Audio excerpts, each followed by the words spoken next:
അമേരിക്കയും ഇറാനും ഒരു ഭാഗത്ത് ചർച്ച നടക്കുന്നുണ്ടെങ്കിൽ പോലും അമേരിക്ക മറുഭാഗത്ത് സൈനിക നീക്കങ്ങൾ നടത്താൻ വേണ്ടി ഏറ്റവും കൂടുതൽ ത്വരിതപ്പെട്ട രീതിക്ക് പെരുമാറുന്നുണ്ട്. അതിനോടനുബന്ധമായിട്ട് തന്നെ ഇറാൻ്റേതായിട്ടുള്ള പെരുമാറ്റങ്ങളൊക്കെ വളരെ ഭംഗിയായിട്ട് നടത്തുകയും ചെയ്യുന്നുണ്ട്. അതിൻ്റെ ഭാഗമായി ഇപ്പോൾ വന്നിട്ടുള്ള ഒരു റിപ്പോർട്ട് നമുക്കൊന്ന് നോക്കാം. എന്താണ് ഇതിൽ പറയുന്നത് എന്നുള്ളത് കൃത്യമായിട്ട് മനസ്സിലാക്കുമ്പോൾ ഇറാൻ വളരെ ചെറിയ ഒരു സമീപനമല്ല, വളരെ ഗഹനമായിട്ടുള്ള ഒരു സമീപനം തന്നെയാണ് സ്വീകരിച്ചുകൊണ്ടിരിക്കുന്നത്. അതിൽ പറയുന്നത് $20,000 മാത്രം ചിലവുള്ള 4000 കിലോമീറ്റർ അറ്റാക്ക് ചെയ്യാൻ റീച്ച് കിട്ടുന്ന, അത്രയും ദൂരം സഞ്ചരിച്ച ശത്രുവിനെ പരാജയപ്പെടുത്താൻ പറ്റുന്ന ഷഹദ് എന്ന് പറയുന്ന 136 ഷഹദ് എന്ന് പറയുന്ന ഐറ്റത്തെ ഈ ഇറാൻ ദശലക്ഷക്കണക്കിന് ഡെവലപ്പ് ചെയ്തുകൊണ്ടിരിക്കുന്നു അഥവാ നിർമ്മിച്ചുകൊണ്ടിരിക്കുന്നു എന്ന വാർത്തയാണ് പുറത്തേക്ക് വന്നത്. ഇതിൻ്റെ ഏറ്റവും വലിയ മികവ് എന്ന് പറയുന്നത് കോസ്റ്റ് വളരെ കുറവാണ്. $20,000 അഥവാ ഇന്ത്യൻ മണി വെച്ച് 90 രൂപ വെച്ച് നോക്കുകയാണെങ്കിൽ 18 ലക്ഷം രൂപയാണ് വരുന്നത്. അതോടൊപ്പം തന്നെ 90 കിലോഗ്രാമേ ഉള്ളൂ. ഈ റഡാറിൻ്റെ കണ്ണിൽ പെടാതെ വളരെ താഴ്ന്ന് പറക്കാൻ സ്വായത്തമാക്കി എടുത്തിട്ടുള്ള വളരെ ഗംഭീരമായി പെർഫോം ചെയ്യുന്ന ഒരു ഡ്രോണാണ് ഈ ഇറാൻ ഇപ്പോൾ ദശലക്ഷക്കണക്കിന് ഡെവലപ്പ് ചെയ്തുകൊണ്ട് നിർമ്മിച്ചുകൊണ്ടിരിക്കുന്നത് എന്ന വാർത്ത വാർ എന്ന പോർട്ടലാണ് ഇത് പുറത്തേക്ക് വിട്ടിട്ടുള്ള ഒരു ന്യൂസ് പുറത്തേക്ക് വിട്ടിട്ടുള്ളത്. ഇതിന് ഈ ഏറ്റവും പ്രധാനപ്പെട്ട ഒരു വെല്ലുവിളി എന്ന് പറയുന്നത് അമേരിക്കയുടെ അയോൺ ഡോം ആണെങ്കിലും താഡ് സിസ്റ്റം ആണെങ്കിലും ഇസ്രായേലിൻ്റെ നെറോ 3 എന്ന് പറയുന്ന വേറെ മറ്റു കുറേ അത്യാധുനിക സംവിധാനങ്ങളൊക്കെ ഒറ്റയടിക്ക് നോക്കുകുത്തിച്ച് കാര്യങ്ങൾ സാധിക്കാൻ പറ്റുന്ന രൂപത്തിലുള്ള ഒരു സംവിധാനമാണ്. എങ്ങനെ അത് സാധിക്കുന്നെന്ന് നോക്കുമ്പം കോടിക്കണക്കിന് രൂപ കൊടുത്തിട്ട് അഥവാ ഈ അയോൺ ഡോമും അതേപോലെ തന്നെ താഡ് സംവിധാനങ്ങളൊക്കെ ഉപയോഗിക്കുമ്പം ആകെ ചെലവ് വരുന്ന ഇറാന് $20,000 മാത്രമാണ്. അവിടെയാണ് ഈ കൂടുതൽ ഒരുമിച്ച് അറ്റാക്ക് ചെയ്യുമ്പം ഇതിനെ അത്ര കണ്ടിട്ട് അറ്റാക്ക് തിരിച്ച് ചെയ്യാൻ അല്ലെങ്കിൽ പ്രതിരോധിക്കാൻ അയോൺ ഡോമിനോ നാരോ 3 സിസ്റ്റത്തിനോ അതല്ലെങ്കിൽ ബന്ധപ്പെട്ട താഡ് സംവിധാനത്തിനോ ഒന്നും സാധിക്കാതെ വരികയും ആ സമയത്ത് കുറേ എണ്ണത്തിന് ഇതിനെ പറഞ്ഞേക്കുകയും അതേസമയത്ത് സൂപ്പർസോണിക്കും ഹൈപ്പർസോണിക്കും മിസൈലുകൾ വളരെ കണ്ണിങ് ആയിട്ടുള്ള ഏറ്റവും പ്രധാനപ്പെട്ട ലക്ഷ്യസ്ഥാനത്തെ കരസ്ഥമാക്കാൻ വേണ്ടി ഈ ഇറാൻ തൊടുത്തുവിടുകയും ചെയ്യും എന്നുള്ള ഒരു തോന്നലാണ് അല്ലെങ്കിൽ ഒരു വിലയിരുത്തലുകളാണ് ഇപ്പോൾ ലോകം ചർച്ച ചെയ്യുന്നത്. ആ ഒരു കാര്യത്തിൽ നമുക്കും പറയാൻ പറ്റും 2025 ജൂൺ മാസത്തിൽ ഉണ്ടായിട്ടുള്ള ഏറ്റവും പ്രധാനപ്പെട്ട ഒരു സ്ട്രാറ്റജി എന്ന് പറയുന്നത് വില കുറഞ്ഞതും അതേപോലെ തന്നെ അവധിയെത്തിയതുമായിട്ടുള്ള ഡ്രോണുകളെയും മിസൈലുകളെയും ആദ്യം അയക്കുകയും അത് എവിടെയാണോ അയോൺ ഡോം വന്നിട്ട് അറ്റാക്ക് ചെയ്ത് അതിന് ഇല്ലായ്മ ചെയ്യുന്നത് ആ സമയത്തിനുള്ളിലായിട്ട് സെക്കൻഡ് അഥവാ മൈക്രോ സെക്കൻഡ് വ്യത്യാസത്തിൽ സൂപ്പർസോണിക്കും ഹൈപ്പർസോണിക്കും മിസൈലുകളും അവിടെ ഇസ്രായേലിൻ്റെ ഏറ്റവും മർമ്മപ്രധാനമായിട്ടുള്ള മേഖലകളിൽ കൊണ്ടുപോയിട്ട് തീഗോളമാക്കിയ രംഗം നമ്മൾ കണ്ടതാണ്. അവിടെയാണ് ഇറാൻ വളരെ വലിയ ഒരു സംഭവമാണ് എന്ന് അമേരിക്കയും ഇറാനും ഇസ്രായേലും അതുപോലെ ലോകവും മനസ്സിലാക്കി. അവസാനം ഈ സീസ് ഫയർ കൊണ്ടുവരാൻ അവർ കുറേയും കൂടി ബുദ്ധിമുട്ടിട്ടുണ്ടെങ്കിലും വിശാലമായ മനസ്സ് ഇറാൻ കാണിച്ചതുകൊണ്ട് ഇന്ന് അക്കാണുന്ന ഇസ്രായേൽ അവിടെ ബാക്കിയായി. ഇല്ലെങ്കിൽ ഇവരുടെയൊക്കെ വലിയ ഗീർവാണങ്ങൾ മാത്രമാകുമായിരുന്നു ബാക്കിയാകുക. ആ രാജ്യം എന്നേക്കുമായി മാപ്പിൽ നിന്ന് ഒഴിവായി പോകുമായിരുന്നു. ഇത് തന്നെയാണ് ഇപ്പോൾ ഇറാൻ്റെ ഭാഗത്തുനിന്ന് തിരിച്ച് ഇനിയും കിട്ടാനുള്ളത് എന്നാണ് അമേരിക്കയും ഇസ്രായേലും മറ്റ് പാശ്ചാത്യ രാജ്യങ്ങളൊക്കെ കണക്ക് കൂട്ടുന്നത്. കാരണം $20,000 മാത്രം ചെലവ് വരുന്ന ഈ ഡ്രോണുകൾ ഒന്നിന് പുറകെ ഒന്നായിട്ട് 10ഉം 100ഉമായിട്ട് ഒറ്റയടിക്ക് വിടുമ്പം എങ്ങനെ ഇതിനെ പ്രതിരോധിക്കാൻ കഴിയുക? അതിനെ ലക്ഷ്യം വെക്കുമ്പം മറ്റ് പ്രധാനപ്പെട്ട മിസൈലുകൾ കൊണ്ടുവന്ന് മൊസാദിൻ്റെ ഹെഡ് ക്വാർട്ടേഴ്സ് അടക്കം തകർത്തതുപോലെ ഈ ലോകത്തുള്ള പല വ്യത്യസ്ത രാജ്യങ്ങൾ സ്ഥാപിച്ചിരിക്കുന്ന എല്ലാ ഈ US-ൻ്റെ അസറ്റുകളെയും നശിപ്പിച്ച് കളയുമെന്നാണ് ഇപ്പം പൊതുവെ വിലയിരുത്തപ്പെടുന്നത്. അതുകൊണ്ട് തന്നെ ഇനിയൊരു യുദ്ധം തുടങ്ങുകയാണെങ്കിൽ അതൊരു 3ാം ലോക മഹായുദ്ധത്തിലേക്ക് പരിണമിക്കാൻ ഏറെ സാധ്യതയുണ്ട്. ഗത്യന്തരമില്ലാതെ ഓരോ രാജ്യവും യുദ്ധത്തിലേക്ക് കാലെടുത്ത് വെക്കേണ്ടി വരും എന്ന കാര്യങ്ങളൊക്കെയാണ് ഇപ്പം ചർച്ച ചൂടേറി നടന്നുകൊണ്ടിരിക്കുന്നത്.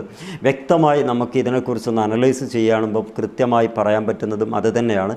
ഇപ്പം അൽ ഉദൈദിലാണെങ്കിലും അതുപോലെ തന്നെ ജോർദാനിലാണെങ്കിലും ബഹ്റൈൻ അതുപോലെ ഒമാൻ ബന്ധപ്പെട്ട UAE കൺട്രികളിലൊക്കെ സൂക്ഷിച്ചു വെച്ചിരിക്കുന്ന അത്യാധുനിക വിമാനങ്ങളും അവരുടെ പോർമുനകളും ഡ്രോണുകളും ഒക്കെ ആയിട്ട് സെക്കൻഡുകൾക്കകം തകർക്കാൻ ഇറാന് സാധിക്കുമെന്ന് പറയുന്നുണ്ടെങ്കിൽ ഇത്തരം വില കുറഞ്ഞതും അതുപോലെ തന്നെ വളരെ ദൈർഘ്യമായ ദൂരങ്ങളിലുള്ള ടാർഗറ്റുകളെ ഹിറ്റ് ചെയ്യാൻ പറ്റുന്നതുമായിട്ടുള്ള ഡ്രോണുകൾ ഇറാൻ്റെ കയ്യിൽ ദശലക്ഷക്കണക്കിന് ഉണ്ട് എന്ന് പറയപ്പെടുന്നു.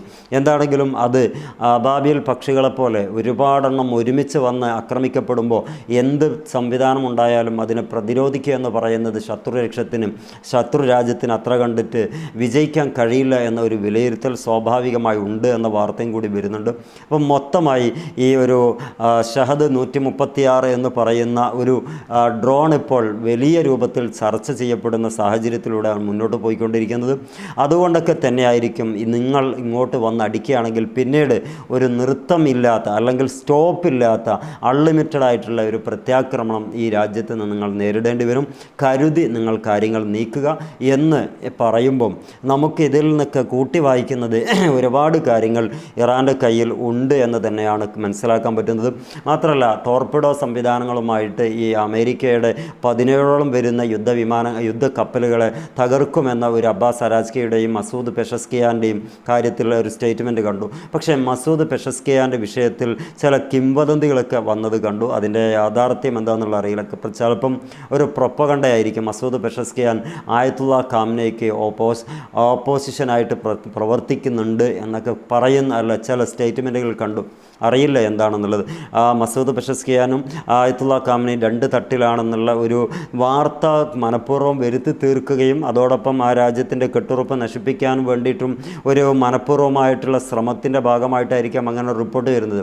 അതുകൊണ്ട് തന്നെ നമ്മളൊരു വാർത്തയായി അതിനെ പറയാൻ ആഗ്രഹിക്കുന്നില്ല. എങ്കിലും അത്തരം വാർത്തകളൊക്കെ ഇൻ്റർനാഷണൽ മീഡിയകളിൽ വളരെ സജീവമായിട്ട് ചർച്ച ചെയ്യപ്പെടുന്നുണ്ട്. അതിന് പ്രധാനപ്പെട്ടൊരു വിഷയം കുറേ കാര്യങ്ങളും അവിടെ പറഞ്ഞു വെക്കുന്നുണ്ട്.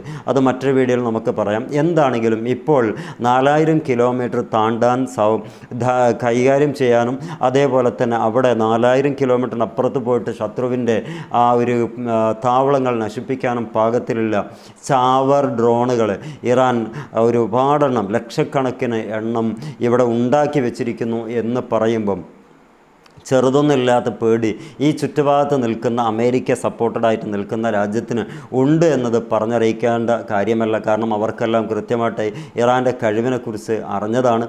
അത് 2025 ജൂൺ മാസത്തിൽ ഈ ദോഹയിൽ അഥവാ അൽ ഉദൈദ് വിമാനത്താവളത്തിൽ അവരുടെ അമേരിക്കൻ പട്ടാള ക്യാമ്പിലേക്ക് മിസൈൽ പതിച്ചപ്പം ഗൾഫ് കൺട്രികൾ തികച്ചും വളരെ വലിയ ജാഗ്രത കാണിക്കുകയും ചെയ്തതാണ്.